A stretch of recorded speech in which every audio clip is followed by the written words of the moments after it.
5 de julio de 1943, Alemania lanza una masiva ofensiva en el saliente soviético de Kursk.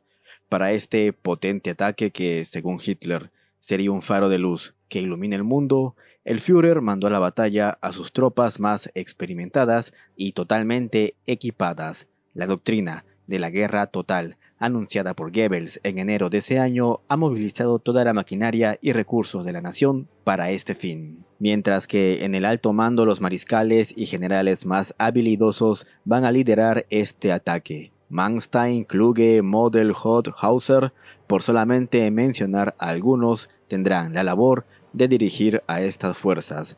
Pero sin duda las esperanzas de Hitler y la Wehrmacht recaen en las poderosas divisiones Panzer de élite. El ejército alemán había reunido más de 3.100 blindados para esta ofensiva, entre tanques, cazatanques, vehículos de asalto y autopropulsados. La industria alemana, operando al 100% en el esfuerzo de guerra y al prácticamente desnudar el frente norte y algunas reservas estacionadas en el frente occidental, permitieron a los alemanes reunir este voluminoso número de blindados. Si bien durante la batalla de Kursk las fuerzas alemanas infligieron severas pérdidas al ejército rojo, esto no fue suficiente para sobrepasar los poderosos cinturones defensivos levantados por la Stavka soviética, muy al tanto del ataque alemán, y a menudo se suele decir que Kursk fue el canto de cisne para las divisiones Panzer y la infantería alemana. Las bajas, se afirman, fueron tan fuertes que no permitieron a la Wehrmacht lanzar otro ataque de similar magnitud en el frente oriental. Pero ¿y si la batalla de Kursk no fue realmente el punto de quiebre para la Wehrmacht?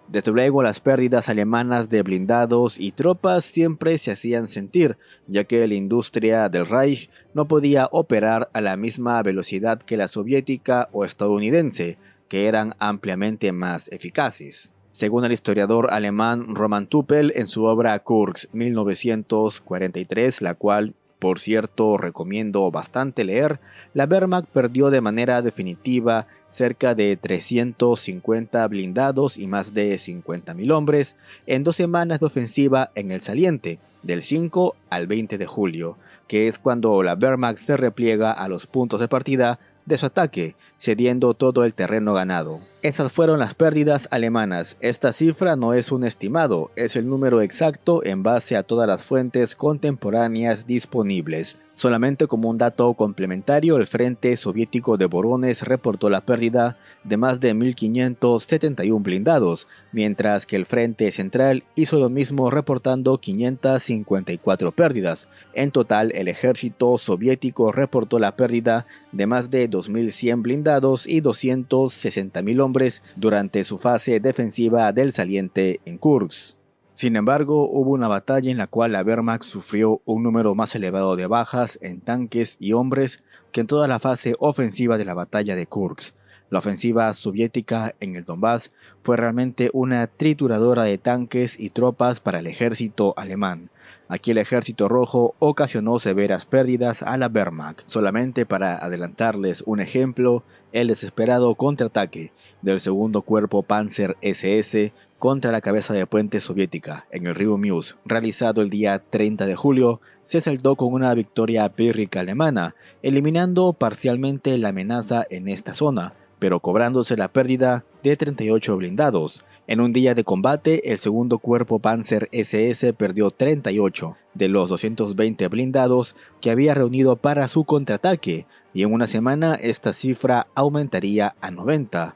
Y podría seguir con ejemplos de cómo cuerpos de ejército o divisiones alemanas se desangraban intentando repeler las ofensivas soviéticas en el Donbass, encajando más pérdidas que en las 2 semanas de ofensiva en la batalla de Kursk. Pero primero voy a darles un pequeño contexto de por qué la desesperación de Hitler por conservar esta zona del frente.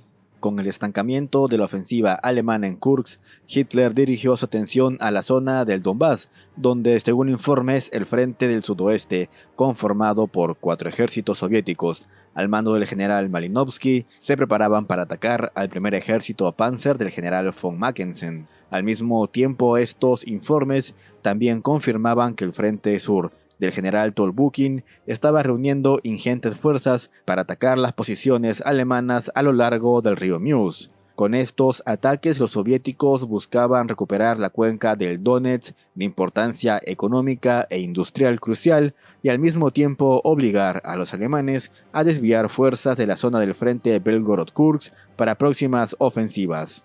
Para Hitler era crucial mantener el Donbass, ya que era la gran región de carbón y base de metalurgia pesada del sur de la Unión Soviética. Mantenerlo importaba para poder sostener el esfuerzo bélico alemán y privar obviamente de estos recursos al enemigo. Además, los ríos Donets y Meuse daban posiciones defensivas naturales al ejército alemán. Hitler temía que si cedían esa zona, los soviéticos pudieran empujar hacia el Dnieper, amenazar el flanco del grupo de ejército sur y abrir camino a Crimea y al Mar Negro. Era el típico si cae esto, se cae todo. Por este motivo se envió al 24º Cuerpo Panzer para reforzar al primer ejército. Hitler también retiró de Kursk al segundo Cuerpo Panzer de las SS para usarlo como una reserva en la zona amenazada. Los servicios de inteligencia alemán confirmaron con el interrogatorio a prisioneros que la ofensiva soviética comenzaría el día 17 o 18 de julio, por lo cual los alemanes ya estaban preparados para el ataque y desplegaron al segundo Cuerpo Panzer SS. No voy a entrar en detalles de los combates por el Donbass, pues eso lo veremos en un video exclusivo de esta batalla y que realmente merece mucho la pena que yo haga. Pero sí veremos las pérdidas alemanas reportadas por algunos cuerpos de ejércitos y su impacto real en el frente sur durante aquel verano de 1943. Por ejemplo, el día 19 de julio, la 23ª y 16ª Divisiones Panzer lanzaron un contraataque contra posiciones soviéticas. La 23ª Panzer perdió ese mismo día 28 tanques. A la 16ª solamente le quedaron luego de los duros combates 5 tanques operativos de los 53 con los que empezó la batalla. Mientras tanto, el día 9 de agosto, el cuartel general reportó el estado de las divisiones SS Totenkopf y Das Reich, luego de su costoso ataque a las posiciones soviéticas en el río Meuse. Tan solo ese día 30 de julio, ambas divisiones perdieron 25 tanques y cañones de asalto. Esta fue la misma cifra que perdieron en las 2 semanas de la Operación Ciudadela o Batalla de Kursk. Por el lado de las divisiones de infantería, si bien muchas divisiones alemanas sufrieron pérdidas muy altas en Kursk, no fue el mismo caso de todas. El día 18 de julio, cuando los alemanes habían retornado a sus posiciones iniciales de antes de la ofensiva, diversos comandantes reportaron el estado de combate de sus unidades.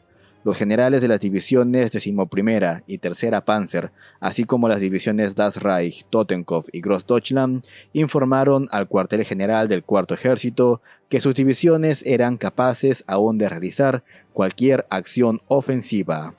Esta era la calificación más alta que un comandante de división podía informar acerca del estado operativo de su unidad.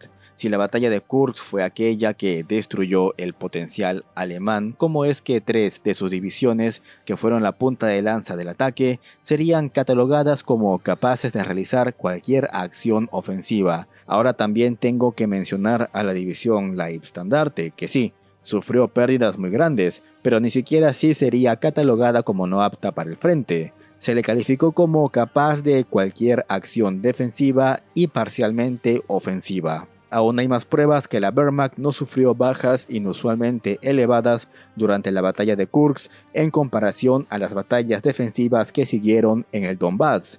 Durante los días transcurridos entre el 11 y 31 de julio, el Sexto Ejército perdió más de 18.000 hombres en la cuenca del Donetsk, más de los que perdieron, por ejemplo, el Cuarto Ejército Panzer y el destacamento de ejércitos Kempf, cuyas bajas rondaban cerca de 16.000 soldados entre el 1 y 20 de julio.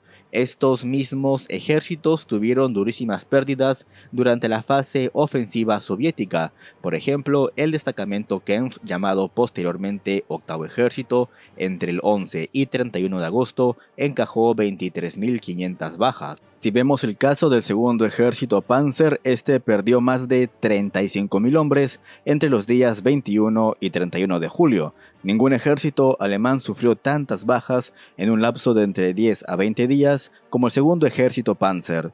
ni siquiera los ejércitos que participaron en Kursk. Estos ejemplos muestran claramente que la ofensiva contra Kursk no tuvo un efecto tan devastador sobre la fuerza de combate de los ejércitos alemanes en el frente oriental como afirmaron años después Guderian o Manstein. Fueron las batallas por el Donbass las cuales terminaron por desangrar a la Wehrmacht en aquel verano. De hecho, los meses de julio y sobre todo agosto fueron los más letales para el ejército alemán desde el comienzo de la Segunda Guerra Mundial. Entonces, ¿Kursk no fue una batalla importante? Sería una incoherencia de mi parte y de la suya restar el valor que la batalla de Kursk tuvo durante 1943. Al fin y al cabo fue la última gran ofensiva alemana en la Unión Soviética, y en ese mismo sentido es que se le considera dentro de las tres batallas más importantes del frente oriental, solamente superada por Moscú y Stalingrado, aunque ni de cerca tuvo el impacto decisivo en bajas que las dos mencionadas. Es más, la batalla de Kursk no empezó a tener esa relevancia casi mítica, sino hasta finales de los años 50, con las investigaciones hechas por historiadores y los testimonios de soldados y oficiales soviéticos que lucharon allí. Y más importante, los escritos de generales como Guderian o Manstein que afianzaron quizá erróneamente a la batalla de Kursk como el punto de inflexión de la guerra en el frente oriental. Desde luego, hoy en día sabemos que una victoria en Kursk no habría cambiado para nada el final del conflicto, pero en aquel verano de 1943 y luego de las victorias conseguidas por Manstein con la reconquista de Kharkov y Belgorod y la larga pausa operativa que permitió a la Wehrmacht reforzar sus ejércitos, no es de extrañar que los alemanes hayan canalizado sus esperanzas en una victoria en Kursk. Pero cuéntame, ¿qué opinas tú? ¿Consideras realmente la batalla de Kursk como el punto de inflexión de la Segunda Guerra Mundial en el frente oriental? Te leo en comentarios. Bien amigos, hemos llegado al final del video de hoy. No olvides dejar tu pulgar arriba, suscribirte, comentar y recuerda que el señor YouTube activó la opción de super gracias y miembro del canal. Así que si quieres apoyar el esfuerzo de guerra del canal y de quien te habla, puedes donar el monto que tú desees. Nos vemos en un próximo video.